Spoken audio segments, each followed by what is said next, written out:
नमस्कार दोस्तों। आज की दुनिया में हर इंसान अधिक से अधिक पैसे कमाना चाहता है, लेकिन इससे पहले कि हम अपनी चर्चा को आगे बढ़ाएं, क्या मैं आपसे एक सवाल पूछ सकता हूं? वो आखिरी दिन या महीना या साल या दशक कब था जब आपने अपने जीवन में पिछली बार कोई नई किताब पढ़ी थी? और यदि आपके पास इसका कोई जवाब नहीं है, तो मेरे पास इसका एक बहुत ही चौंकाने वाला जवाब है। भारत के 80% युवा युवती जिन्होंने अपनी ग्रेजुएशन पूरी कर ली है, उन्होंने काफ़ी सालों से किसी नई किताब को टच ही नहीं किया। हमारा भारतवर्ष जो विश्व में ज्ञान के केंद्र के रूप में प्रसिद्ध है, जहाँ पर इतिहास के बड़े बड़े ज्ञानी जैसे गुरु चाणक्य, विदुर जी, स्वामी विवेकानंद, रविंद्रनाथ टैगोर जैसे ज्ञानी पुरुष ने जन्म लिया है, वह धीरे धीरे अपनी दिशा से भटक रहे हैं। और दोस्तों, ये सभी महान विचारक माँ सरस्वती के महान उपासक थे। इन्हें पता था कि असली संपत्ति ज्ञान के संग्रह से होती है, ना ही धन के संग्रह से। मैंने अपने जीवन में कई ऐसे अमीर मूर्खों को देखा है जिन्होंने अपनी आर्थिक संपत्ति कुछ ही सालों में गंवा दी है। दोस्तों, आजकल YouTube पर एक नया ट्रेंड शुरू हुआ है फाइनेंस के संबंधित वीडियो बनाने का।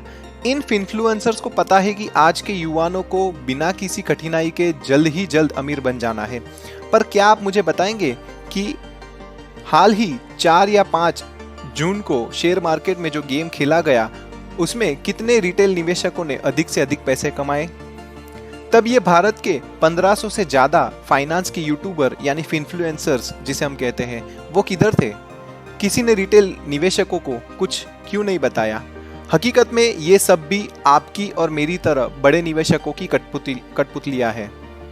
आजकल भारत में और एक नया दौर शुरू हुआ है जिसे हम फायर मूवमेंट कहते हैं, यानी फाइनेंशियल इंडिपेंडेंस, रिटायर अर्ली।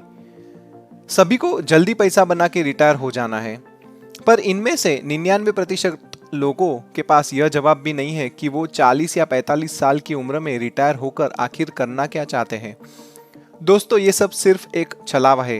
अन्य देशों में लोग 40 या 50 साल की उम्र में अपना नया स्टार्टअप शुरू करने का विचार करते हैं। जब वे इस दुनिया में कुछ पॉजिटिव चेंज देखना चाहते हैं, तो वो इनोवेशन उत्पन्न करते हैं। और दूसरी ओर भारत में हम आराम और जल्दी से रिटायर कैसे हो, उस विचार को ज़्यादा महत्व देते हैं। दूसरी ओर भारत में रोज़ ऐसे कई केसेस दर्ज हो रहे हैं जहां पर आज के युवाओं को विदेश के वीज़ा देने की लालच में लूटा गया हो।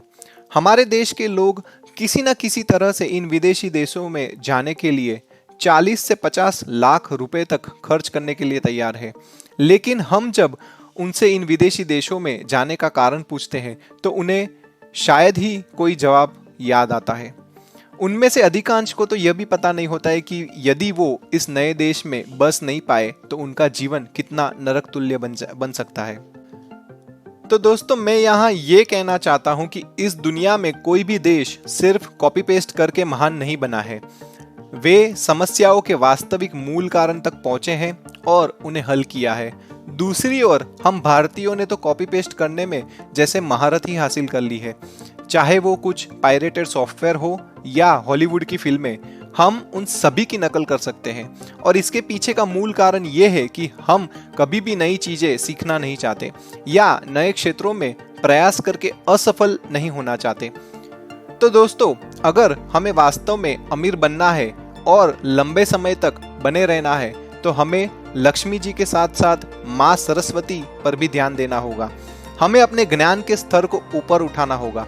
और अगर आपको कोई नई किताब पढ़ना पसंद नहीं है, तो आपके पास अनेक विकल्प मौजूद हैं। आप कुछ ऑडियो बुक्स सुन सकते हैं या फिर कुछ पॉडकास्ट सुन सकते हैं, लेकिन सुनिश्चित कीजिए कि आप रोजाना कुछ ना कुछ नया सीख रहे हैं। तो दोस्तों, आज के वीडियो को मैं अपने पसंदीदा कोट के साथ समाप्त करना चाहूँगा। And the quote is this, that the day when you stop learning is the day when you start decaying।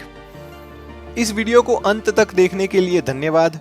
कृपया इसे लाइक कीजिए और अपने दोस्तों के साथ शेयर अवश्य कीजिए।